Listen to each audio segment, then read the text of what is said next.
It was late afternoon in a quiet upscale cafe in downtown Greenville. Michael Johnson, the newly appointed district attorney for the city, had just wrapped up a grueling week of intense case reviews and back-to-back meetings.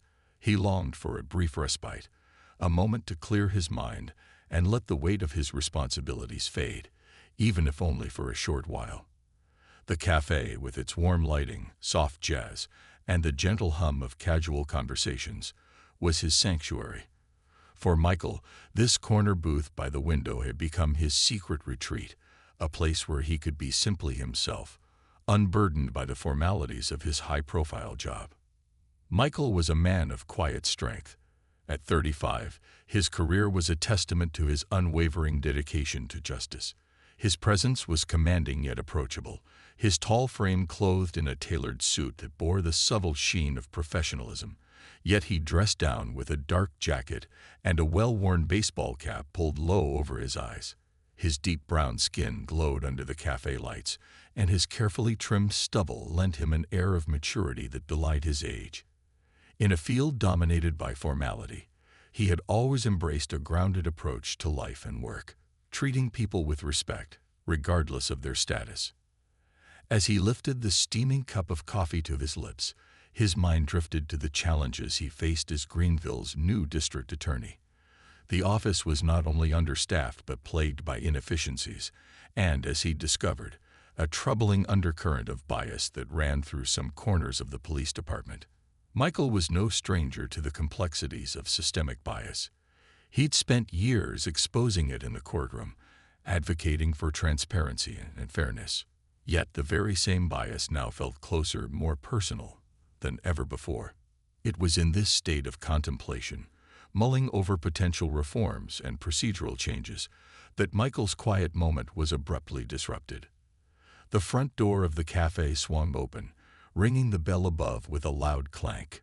Two police officers strolled in, their laughter echoing through the quiet space, jarring the calm ambience. They walked with a swagger that seemed to fill the room, turning heads and drawing curious, if uncomfortable, glances from the patrons. Michael's eyes flicked over them, his trained instincts immediately alert to the shift in energy. The officers were out of uniform protocol, behaving with a casual arrogance. One was tall and broad-shouldered, his close-cropped hair barely peeking out from under his cap, and he carried himself with the unmistakable confidence of someone used to getting his way. His badge read Jackson, and his loud, mocking tone grated against the cafe's serenity. The other, shorter but equally muscular, had a smirk plastered on his face.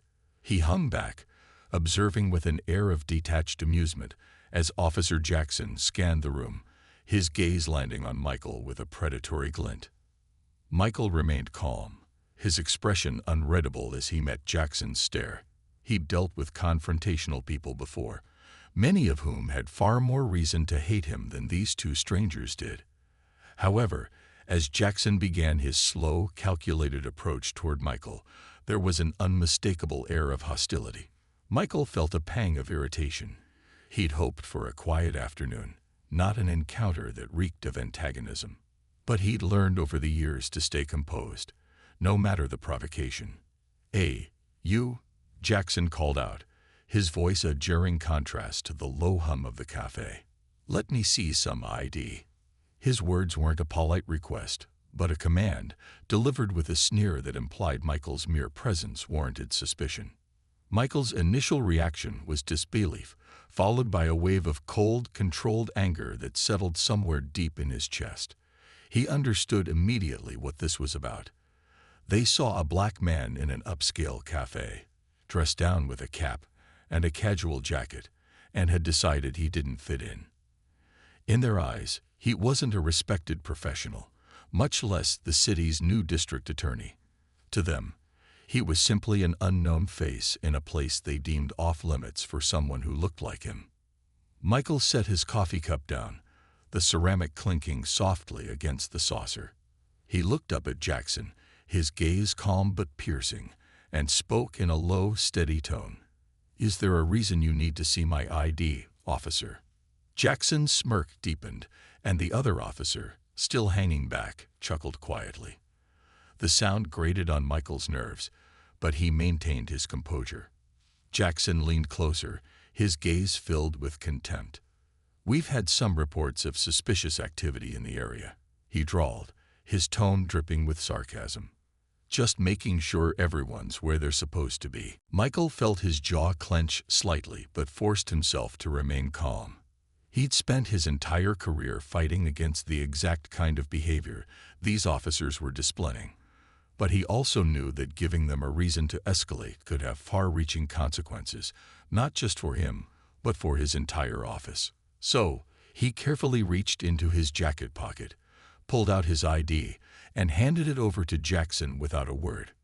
Jackson took the ID with exaggerated slowness, barely glancing at it before handing it to his partner, who looked at it with mock seriousness, as if evaluating a piece of evidence in a high-stakes investigation. The partner snickered, nudging Jackson as if they'd shared some private joke, and then handed the ID back to Michael with a look of utter disdain. "So, what brings you here?" Jackson asked, his voice laced with derision. "Enjoying a little break, huh? Don't you have somewhere else to be?" Michael took his ID back, slipping it into his pocket. He could feel the eyes of other cafe patrons on him, some filled with curiosity, others with discomfort. The barista behind the counter looked over with a worried expression, but she didn't say anything, perhaps too intimidated by the officers to intervene. Michael's patience was wearing thin, but he kept his voice level as he replied, "I'm here to enjoy a coffee, just like everyone else." Jackson snorted, his gaze sweeping over Michael as though he were assessing something beneath him. Sure, but let's not get too comfortable, all right?" he said, his voice dropping to a low, almost threatening tone. "Wouldn't want any trouble, now would we?" Michael met his gaze steadily, refusing to be intimidated. "I don't intend to cause any trouble, officer. I'm simply exercising my right to be here." The other officer, growing impatient, muttered under his breath, "Maybe we should escort him out, just to be sure he gets the message." Michael's heart pounded with a mixture of anger and frustration, but he maintained his outward calm. This was more than just a moment of harassment. This was an opportunity, albeit a painful one, to expose the deep-seated prejudice that he had seen over and over again in his career. For now, he would let them believe they had the upper hand, that he was just another powerless face they could intimidate without consequence. But as they continued to hover over him, their sneers and condescension filling the air, Michael's resolve solidified. He would not let this pass. These officers had no idea who they were dealing with, no concept of the power he wielded or the influence he held in their very department. As a district attorney, he had both the authority and the will to hold them accountable, to confront this prejudice head-on, and to make them answer for their actions. For now, however, he chose silence, allowing their assumptions to fuel their behavior, knowing that in a few short days they would learn exactly who they had mistreated. And when that moment came, it would be a lesson they would never forget. Michael kept his composure, finishing his coffee with deliberate calm as the two officers continued to throw thinly veiled taunts his way. Officer Jackson and his partner, Officer Timmons, were clearly enjoying their power trip, their laughter and smug looks painting an all-too-familiar picture of unchecked authority. They didn't know they were on borrowed time. With the cafe patrons casting uneasy glances their way, the officers eventually sauntered off to a corner table, where they ordered coffee and sat down, still occasionally shooting glances in Michael's direction. They had left Michael alone for now, but their presence lingered like a dark cloud, and he knew they'd be back to hassle him again soon. He finished his drink, left a tip on the table, and gathered his belongings. As he stood up to leave, he could feel the weight of the room's collective gaze. People were too afraid to speak up, but their discomfort was palpable. Michael gave the barista a brief nod as he walked past her. She returned it with a sympathetic look, as though she too understood the humiliation he had just endured, but felt powerless to intervene. Stepping outside, Michael took a deep breath, allowing the cool afternoon air to settle over him. The incident had left a bitter taste in his mouth, but he was no stranger to this kind of treatment. He had grown up knowing what it was like to be judged before he even opened his mouth, to be scrutinized and dismissed based solely on his appearance. He had worked his entire life to rise above it, to earn the respect that his position now commanded. But today, in that cafe, none of it mattered. He was just another black man to those officers, another target for their disdain. As he walked down the street, his mind raced with thoughts of how best to address the issue. The officers had clearly assumed he was powerless, someone they could intimidate without repercussion. They didn't realize that they had disrespected one of the most influential figures in Greenville's justice system, a man with the authority to bring them down if they continued to abuse their power. But he knew he needed to handle this carefully. A swift reaction might seem like a personal vendetta, and he wanted to approach this situation strategically, not emotionally. The next day, Michael was scheduled to attend a closed-door meeting with the police department's leadership team, including the chief of police, Chief Armitage. The timing was serendipitous. He'd already planned to discuss systemic bias within the department, but now he had a personal encounter to highlight the urgency of the issue. He spent the rest of the evening gathering his thoughts, documenting the details of the incident, and strategizing how best to present his case. He knew that approaching it purely from a personal angle could backfire, so he focused on framing it within the broader context of necessary reforms. As he sat at his desk in his quiet office that evening, the city lights casting a warm glow through the windows, he prepared his talking points. He was determined to ensure that what had happened to him wouldn't happen to anyone else, especially those without his resources and influence. He wanted to make Greenville a city where no one had to live in fear of being harassed by the very people sworn to protect them. The following morning, Michael arrived at the police department headquarters with an air of quiet determination. Dressed in a charcoal suit, his presence was a striking contrast to the casually intimidating figure he had been at the cafe. He wore no cap, no casual jacket today. He was here as the district attorney, and he wanted everyone in that room to recognize the gravity of his position.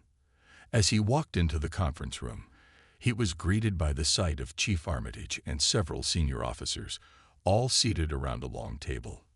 The chief, a grizzled veteran with sharp blue eyes and a no-nonsense demeanor, nodded as Michael entered. "Michael," Chief Armitage greeted him, extending a hand. "Glad you could join us." Michael shook his hand firmly, exchanging a polite smile.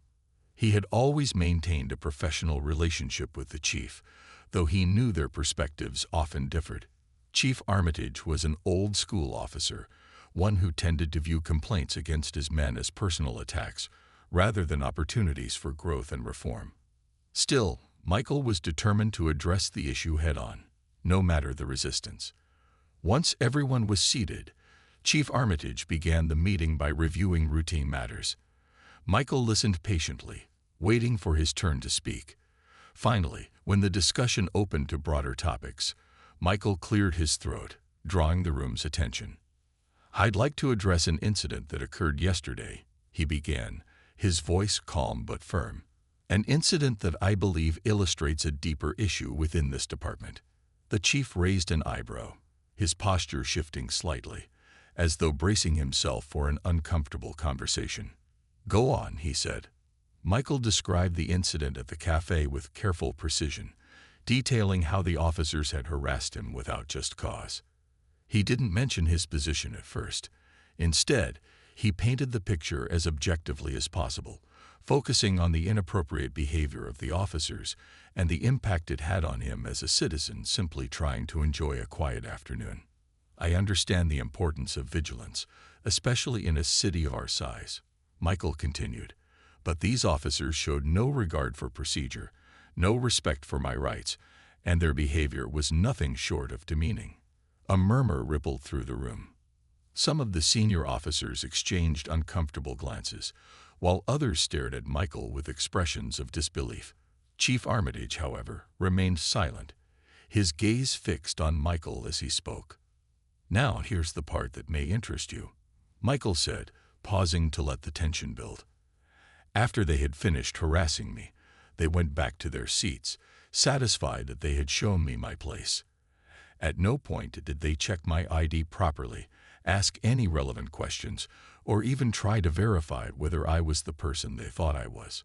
The chief's expression darkened, but he still said nothing, waiting for Michael to continue. They were completely unaware, Michael added, his voice gaining an edge, that I am the new district attorney for this city. The silence in the room was deafening. Chief Armitage's face tightened, and several officers shifted uncomfortably in their seats. The reality of the situation began to sink in, and Michael could see the mix of shock and unease spreading through the room. "Let me be clear," Michael continued, his tone unwavering. "This isn't about me.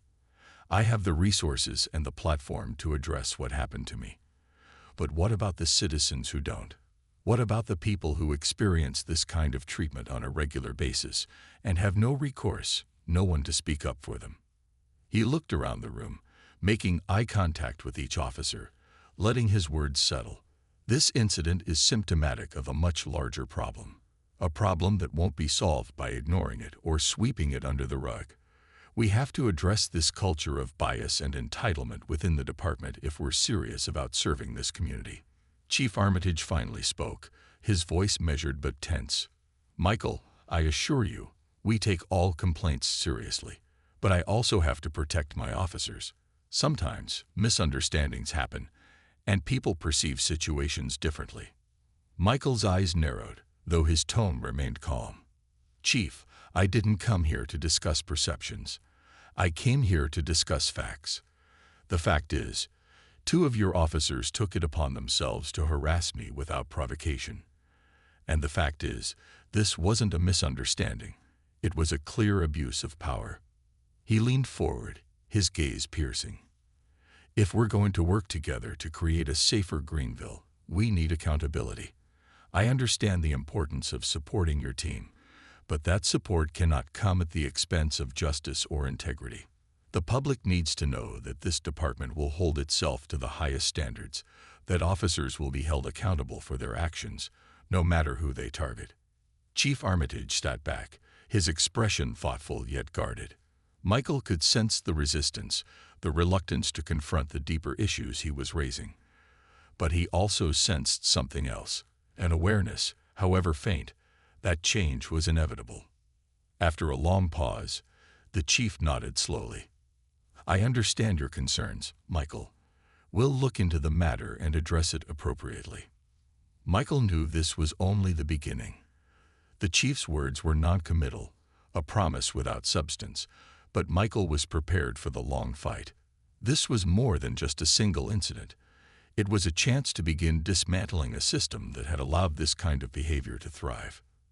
The meeting concluded with a polite but tense exchange between Michael and Chief Armitage.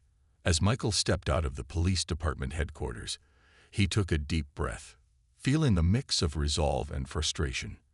He knew that bringing real change to an institution as rigid as the police department was not going to be easy. He'd anticipated resistance, especially from a leader as old-fashioned as Chief Armitage, but the sheer indifference he had encountered was disheartening. Still, Michael was not a man to back down, especially when he knew his cause was just. This wasn't just about his own experience in the cafe. It was about the countless others who faced this type of discrimination daily, people who couldn't simply walk into a boardroom and demand accountability. He knew that if he wanted to bring change, he would need allies, people within the department who believed in his vision for a fairer, more just system. Over the next few days, Michael set to work, reviewing cases that highlighted a disturbing pattern of misconduct. He spent hours poring over reports, analyzing complaint records, and identifying officers who had accumulated multiple allegations of harassment or excessive force. He wasn't surprised to see that Officers Jackson and Timmons were among the repeat offenders. Their records were littered with complaints from citizens, many of whom were from marginalized communities. The complaints had been quietly dismissed or resolved, with minimal consequences, a trend that spoke volumes about the department's lack of accountability.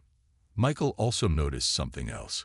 Complaints against these officers often came from the same neighborhoods, predominantly poor areas with high populations of people of color. It was clear that Jackson and Timmons, along with a handful of others, patrolled these neighborhoods with a different set of rules, emboldened by the knowledge that their actions would go unchecked. Determined to address the issue at its roots, Michael arranged to meet with Captain Rebecca Taylor, one of the more progressive voices within the department. He had heard about her reputation as a fair-minded leader, someone who had often clashed with Chief Armitage over issues of policing and reform. Michael believed she could be an invaluable ally in his mission to dismantle the toxic culture that allowed officers like Jackson and Timmons to operate with impunity. They met at a small diner on the outskirts of town, far enough from the prying eyes of the department to ensure a private conversation. Captain Taylor arrived promptly, her short, graying hair and crisp demeanor reflecting the no-nonsense approach that had earned her respect among her peers. She extended a firm handshake as she joined Michael at a booth near the back of the diner. "District Attorney Johnson," she greeted him, her tone respectful yet guarded. "It's good to finally meet you. I've heard quite a bit about your commitment to reform." "Please call me Michael," he replied, offering her a warm smile. "And I've heard good things about you too, Captain. I understand you're one of the few people within the department pushing for accountability." Captain Taylor sighed, a hint of wariness crossing her face. "That's one way to put it. I've been in this department for over 20 years, and I've seen firsthand how certain behaviors are allowed to fester. I've tried to bring attention to it, but there's only so much one person can do from within, especially when you're up against a culture that resists change at every turn." Michael nodded, appreciating her honesty. "That's exactly why I wanted to meet with you. I believe we share the same vision. A police force that actually protects and serves all members of the community, not just those who fit a certain profile." Taylor's expression softened, and she leaned forward, her gaze intent. "What happened to you with Jackson and Timmons? That's not an isolated incident, Michael. They're known for that kind of behavior. And they're not the only ones. There's a small but influential group of officers who operate with a sense of entitlement, knowing full well that they'll be protected by their superiors." Michael's jaw tightened. "And Chief Armitage?" She hesitated, choosing her words carefully. "Armitage isn't corrupt, but he's traditional. He believes in loyalty to his men, sometimes to a fault. He doesn't want to rock the boat, especially with officers who bring in the numbers, if you know what I mean. Jackson and Timmons are aggressive, and they get results in terms of arrests and citations. But at what cost?" Michael nodded, feeling the surge of both frustration and determination. "It's unacceptable. The community is suffering because of it, and the department's reputation is being tarnished. People are losing faith in the very institution that's supposed to protect them." Taylor's eyes held a flicker of hope. "So what's your plan? How do you intend to change things?" Michael leaned forward, his voice low but resolute. "First, I need allies within the department, people who are willing to speak out against these abuses, even if it's difficult. I want to conduct a thorough internal review, starting with complaints that have been overlooked or dismissed. But I can't do this alone. I need officers who believe in justice, officers like you, to stand with me." Taylor's expression turned thoughtful. "I've seen other DAs come and go, all promising change, but they either gave up or were forced to back down when the going got tough. What makes you different?" Michael's gaze hardened, his conviction clear. "Because this isn't just a job for me. This is personal. When those officers harassed me, I got a glimpse of what so many people in this community endure on a daily basis. People who don't have a platform or resources to fight back. I'm not walking away from this, no matter how difficult it gets." Taylor regarded him for a long moment, a slight smile tugging at the corners of her mouth. "All right, Michael. You've got my support. But we're going to have to tread carefully. These officers are well connected, and there's no telling how they'll react when they realize their behavior is finally under scrutiny." "I'm aware of the risks," Michael replied, his tone unwavering. "But I also know that if we don't act now, the cycle will continue, and the community will keep suffering. They spent the next hour discussing strategies, identifying key areas where reform could be implemented without immediate backlash.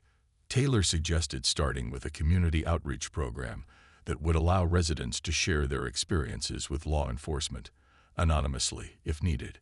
This would provide Michael's office with first-hand accounts of abuse, which could be used to build a case for reform. As they wrapped up their meeting, Taylor offered him a firm handshake.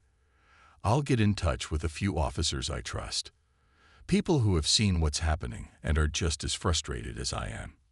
We'll need to be discreet, but I think we can start gathering the support you need." Michael smiled, feeling a renewed sense of hope. "Thank you, Captain. I appreciate your courage and your dedication to doing what's right. Together, I believe we can make a real difference."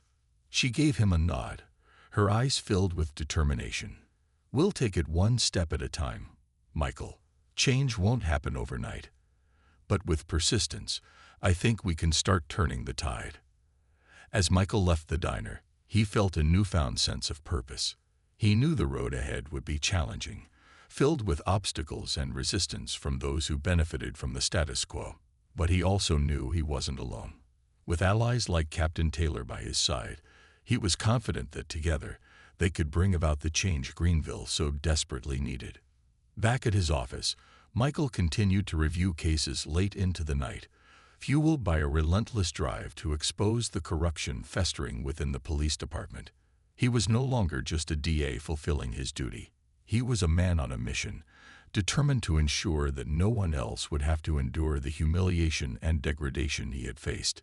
He would see this fight through, not just for himself, but for every member of his community who had been wronged. As the hours ticked by, Michael's resolve only deepened. He knew that taking on the department was a risky endeavor, but he was prepared for whatever challenges lay ahead. And with each case he reviewed, each story of injustice he uncovered, his commitment to this cause grew stronger.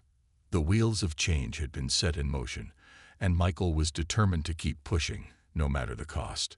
Over the next few weeks, Michael and Captain Taylor worked tirelessly, often meeting in secret locations to avoid arousing suspicion within the police department. They were building something delicate but powerful, a coalition of officers and community leaders who shared the same vision of justice and accountability. Taylor introduced him to a handful of officers she trusted, people who had seen the misconduct in their ranks, but had felt powerless to do anything about it. These officers shared stories that added to Michael's already mounting evidence. They described incidents where Jackson, Timmons, and a few other officers routinely harassed citizens, targeting minority neighborhoods with aggressive patrols and arbitrary searches. They spoke of intimidation tactics used against those who dared to file complaints that were swiftly lost in the bureaucratic machine. One officer, a young Latina named Officer Martinez, described her attempts to report Jackson's behavior only to be reprimanded for questioning her superiors. "We're told to look the other way," Martinez explained in a hushed tone, glancing over her shoulder as though expecting someone to overhear. "If we question anything, we're labeled as troublemakers or worse. I thought about transferring, but I don't want to run away. I joined the force to make a difference, to help my community, not to terrorize it." Michael felt a surge of admiration for her. It wasn't easy to go against the grain, especially in an environment that discouraged dissent. He knew that people like Officer Martinez were crucial to his mission. They were the brave few who could bring change from within the institution, people who could testify against their fellow officers if needed.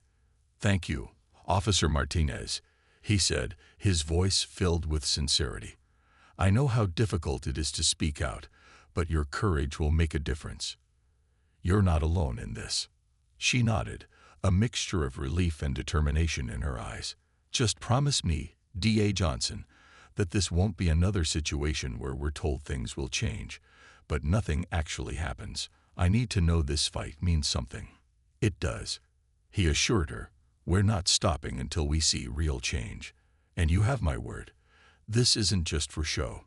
This is about rebuilding trust and ensuring justice." The coalition grew, and so did the pile of evidence.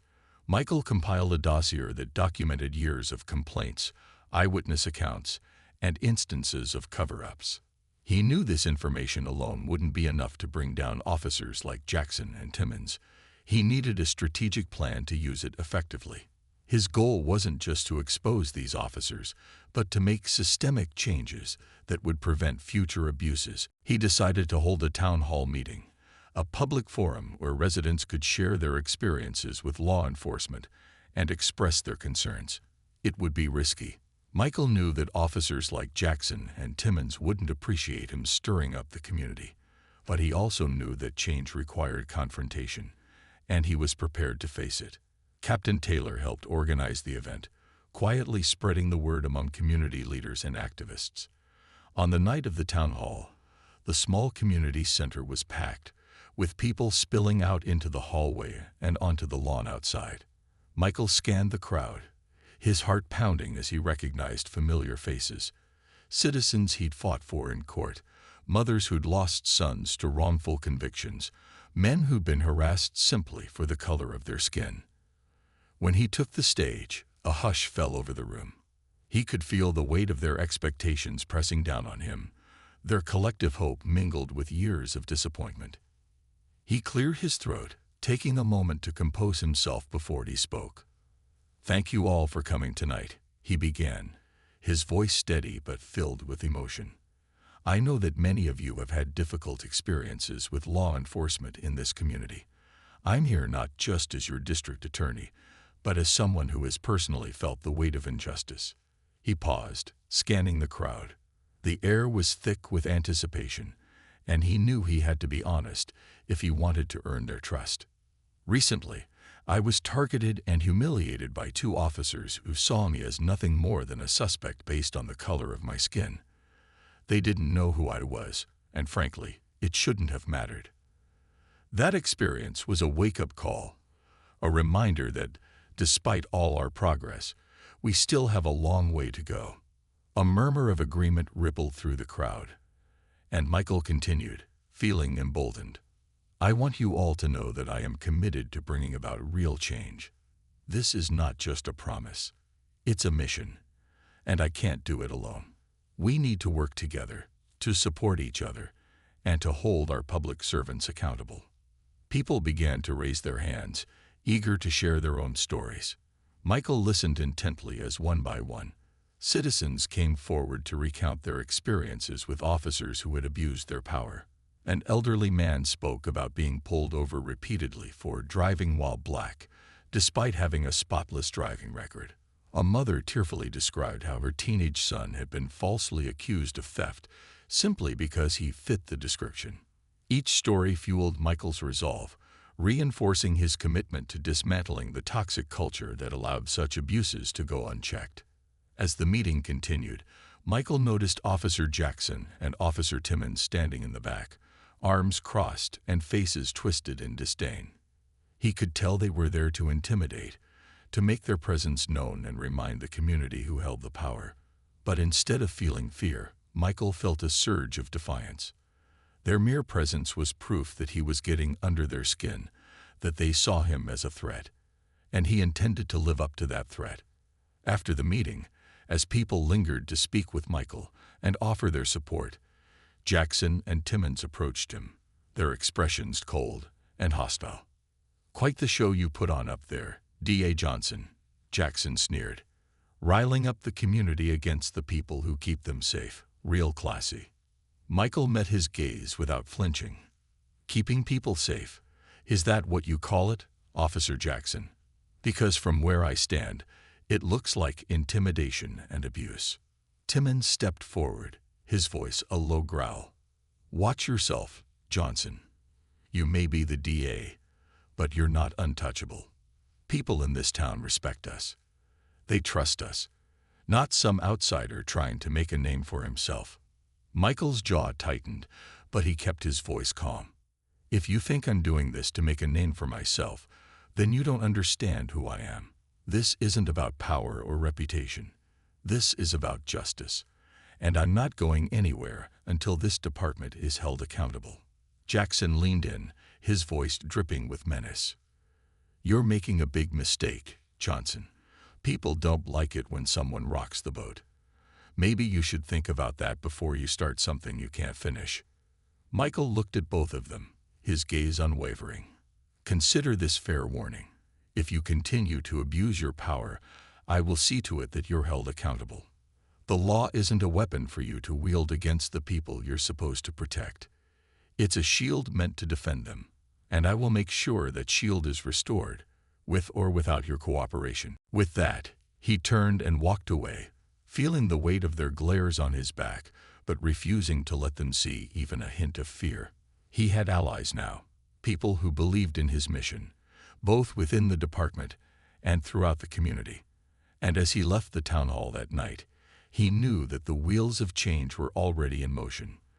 The walls of resistance were beginning to crack, and Michael was prepared to push them down, brick by brick, until justice was truly served. The fight was far from over, but Michael was ready. He had seen the faces of those he was fighting for, heard their stories, and felt their pain. He would not back down. He would not waver. This was just the beginning of a battle that would define his career and reshape his community. And no matter how fierce the opposition, he was determined to emerge victorious. Michael spent the following weeks meticulously preparing his case against officers Jackson and Timmons. He combed through a mountain of files, collecting a web of evidence that illustrated not only their misconduct, but the systemic issues embedded in the police department. Complaints that had been swept under the rug, reports of misconduct conveniently lost in the system, and a chilling pattern of racial profiling. All of it painted a disturbing picture of a culture that valued power over justice. Michael knew that taking this case to court was only part of the battle. Public support would be crucial, especially in a town like this, where people had grown accustomed to seeing authority figures as untouchable. He needed the community to understand that this was not just about holding two officers accountable. It was about dismantling a broken system and rebuilding one that served everyone, regardless of their background. As word of Michael's investigation spread, the atmosphere in town grew tense. People whispered in grocery stores, at church gatherings, and on street corners. Some were supportive, viewing him as a long overdue force for justice. Others saw him as a troublemaker, an outsider who was stirring up conflict in a community that valued order. Meanwhile, Jackson and Timmons didn't make things easy. They openly flaunted their disdain for Michael, continuing their patrols with an air of arrogance and defiance, as if daring him to challenge their authority. Their supporters, many of whom were longtime residents who saw them as protectors, rallied around them, accusing Michael of waging a vendetta against good men. They didn't care about the abuse, the intimidation, or the fear that Jackson and Timmons had sown. All they saw was a district attorney trying to disrupt the status quo. Michael, however, refused to be intimidated or discouraged. He continued to meet with community leaders, to speak with victims of police abuse, and to build a network of allies who believed in his mission. He encouraged people to come forward with their stories, promising them protection and anonymity if they feared retaliation. Slowly but surely, more residents began to share their experiences, their voices adding to the growing chorus demanding change. One evening, as Michael was leaving the office, he received a call from Captain Taylor. "Michael, I think you should come down to the precinct," she said, her voice laced with urgency. "What's going on?" he asked, already reaching for his coat. "We've just had a break in the case. There's someone you need to meet. She says she has information on Jackson and Timmons that could change everything." Michael's pulse quickened. He could feel the pieces falling into place, the final puzzle pieces that might finally expose the truth. "I'll be right there." When he arrived at the precinct, Taylor was waiting for him outside her office, her expression serious but hopeful. She led him into a small room where a young woman sat, nervously wringing her hands. Her name was Leila Evans, and she had once been in a relationship with Officer Timmons. Now she was ready to tell her story. Leila explained that she had endured years of manipulation and intimidation at the hands of Timmons. He had used his badge as a weapon, exploiting his position to control her and keep her silent. But after hearing about Michael's investigation, she felt emboldened, ready to confront the man who had terrorized her for so long. "I was too afraid to come forward before," she confessed, her voice trembling. "But I can't stay quiet anymore. I want to help. I have evidence, text messages, recordings, things that show what kind of person he really is, what he's done to me and others." Michael felt a surge of gratitude toward her, recognizing the courage it had taken for her to come forward. "Leela, your story could be the turning point we've been waiting for. With your testimony and the evidence you've provided, we can finally bring these men to justice." Taylor reached over, placing a reassuring hand on Leela's shoulder. "You're doing the right thing," she said gently. "You're not alone in this. We're going to make sure you're protected." As they discussed her statement and reviewed the evidence, Michael could see the walls around Jackson and Timmons starting to close in. Lila's testimony would not only expose their abuse of power, but would also serve as a rallying point for others who had suffered in silence. He knew that the road ahead would still be difficult, but this breakthrough felt like a powerful affirmation that justice was within reach. The next day, Michael held a press conference to announce that charges would be brought against officers Jackson and Timmons. He stood before a crowd of reporters and community members, his expression resolute as he addressed the public.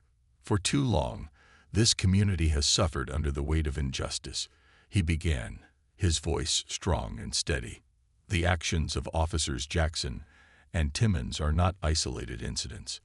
They are the result of a system that has allowed abuse to go unchecked. Today, we are taking a stand against that system. We are sending a message that no one is above the law, not even those who wear a badge." The crowd murmured in response, a mixture of shock and relief washing over them. Some nodded in agreement, while others wore expressions of disbelief, unable to reconcile the men they once trusted with the crimes they had committed. "This investigation is not just about holding two officers accountable," Michael continued. "It's about restoring faith in our justice system. It's about creating a community where everyone feels safe, where no one is afraid to walk down the street or enter a cafe because of the color of their skin. We are fighting for a future where justice is not just a word, but a reality."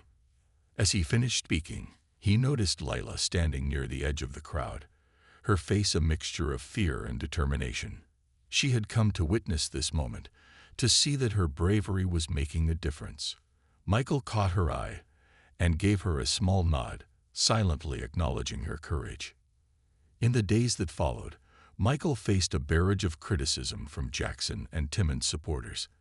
They claimed he was targeting good officers and that he was anti-police, accusations designed to undermine his credibility. But Michael remained steadfast, his focus unwavering. He had spent years fighting for justice, and he knew that the truth would ultimately prevail. Captain Taylor also faced her own share of backlash from within the department. She had been labeled a traitor by some of her colleagues, who resented her role in exposing the misconduct. But she held her head high, refusing to let their words affect her. She knew that her loyalty was to the community, not to those who abused their authority.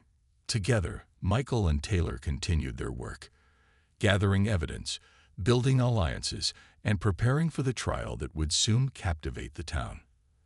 They knew that the outcome of this case would set a precedent, one that would reverberate far beyond the walls of the courtroom.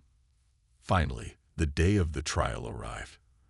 The courtroom was packed, with community members, reporters, and police officers filling every available seat. Michael sat at the prosecution's table, his expression calm but resolute.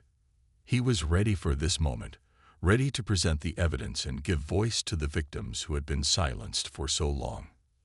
As he prepared to make his opening statement, he glanced toward the defense table, where Jackson and Timmons sat, their expressions smug and defiant.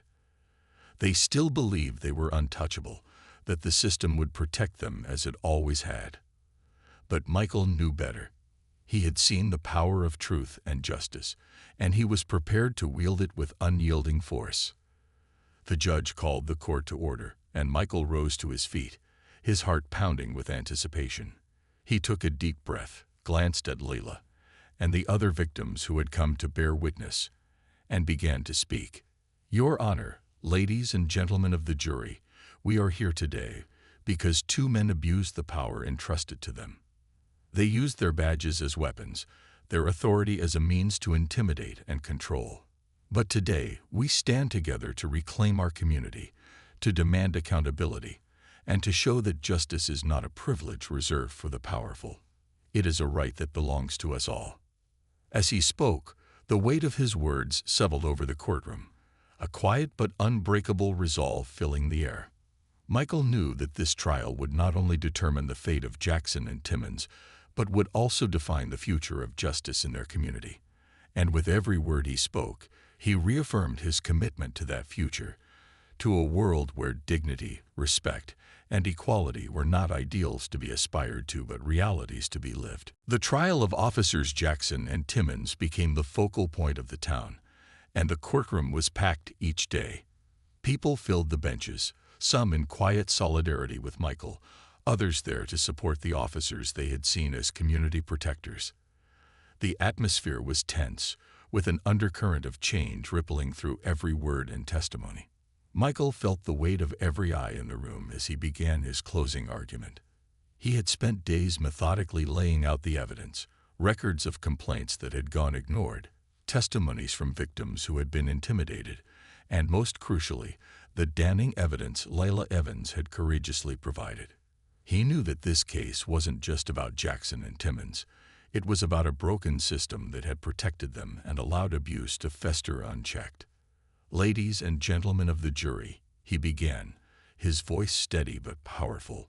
What we have seen in this courtroom over the past days is not just the actions of two men, but the consequences of a system that has been allowed to operate without oversight, without accountability.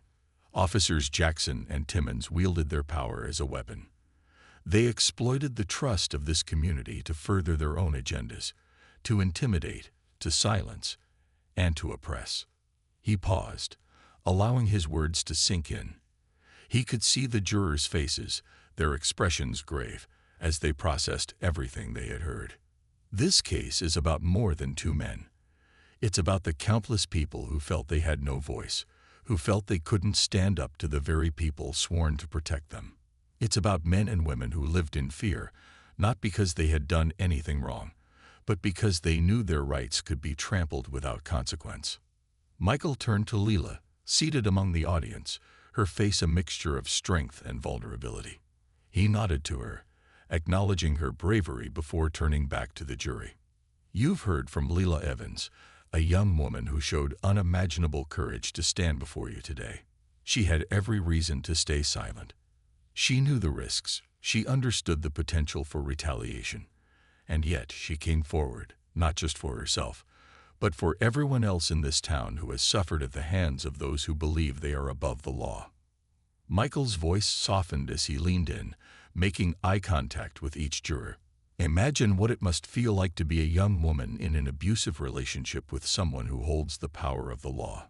Imagine knowing that the person you're afraid of can manipulate the system to silence you, that no one would believe your story because the abuser wears a badge. The jurors shifted in their seats, visibly moved. Michael's voice strengthened as he pressed on, his words carrying the weight of the injustice he had uncovered. Officers Jackson and Timmons acted with impunity because they believed they were untouchable. They believed that their authority placed them above the very laws they were supposed to uphold. But we are here today to prove them wrong. We are here to show them, and everyone watching, that justice cannot be bought or manipulated. It is a right, and it belongs to each and every one of us. He took a step back, allowing a moment of silence to wash over the room before concluding. I ask you, ladies and gentlemen of the jury, to consider everything you have heard, everything you have seen. The evidence is clear. The testimony is undeniable. These men betrayed their oath, and they betrayed this community. Today, you have the power to send a message that no one is above the law, that justice is for all, and that this community will not tolerate abuse in any form. I trust you to make the right decision, As he returned to his seat, Michael felt the collective breath of the courtroom, the silence heavy with anticipation. He had poured his heart into this case, and now all they could do was wait. The deliberation took hours, and each minute seemed to stretch for an eternity. People gathered outside the courthouse, some holding signs of support, others watching silently. News crews lined the sidewalks, capturing the tension and the hope that something meaningful might come of this trial. Finally, the jury returned, and the courtroom fell into a hushed silence as the foreperson rose to announce the verdict. "We, the jury, find the defendants guilty on all charges." A murmur rippled through the courtroom, followed by a burst of applause from those who had waited so long to see justice served. Tears filled Leela's eyes as she clutched her hands to her chest, relief washing over her face. Michael turned to her and nodded, his own expression one of quiet triumph. The sentencing was swift, and Jackson and Timmons were led out of the courtroom in handcuffs, their faces pale and defiant. They still seemed to cling to their arrogance, as if they couldn't believe this was happening. But the impact of their conviction reverberated far beyond the confines of the courtroom. It marked the beginning of a new era for the town, one where people no longer had to fear those who were supposed to protect them. In the weeks that followed, Michael's life changed in ways he hadn't anticipated. He became a symbol of hope and integrity, not just within the town but across the region. People sought him out, eager to share their stories, to thank him for standing up for justice, to express gratitude for the courage he had shown. But Michael knew that he couldn't have done it alone.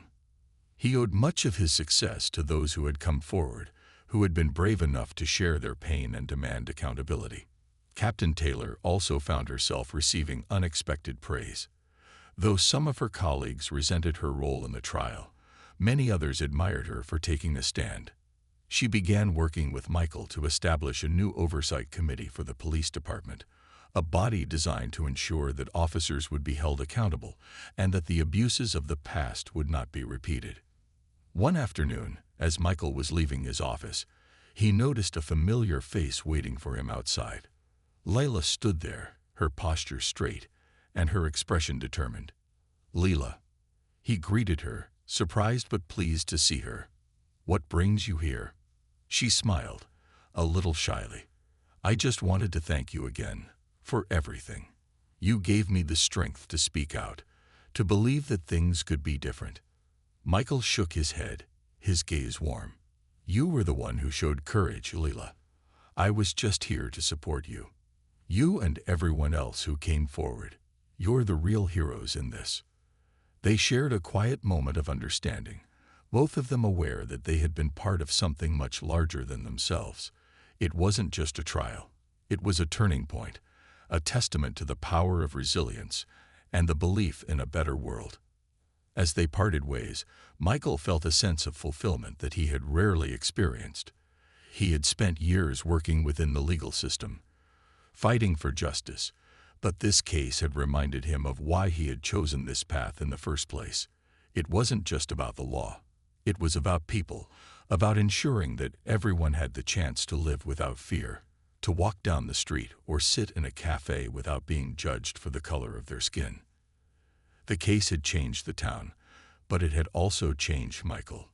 He knew that his work was far from over, but for the first time in a long while, he felt hopeful. He felt that, despite the challenges, justice was within reach. As he walked away, the late afternoon sun casting a warm glow over the town, Michael knew that he was ready for whatever came next. He would continue to fight, to stand up for those who needed him, and to build a world where justice was not a privilege, but a right for all. And with each step, he carried with him the strength of those who had come before him, the resilience of those who had been wronged, and the unshakable belief that together, they could change the world.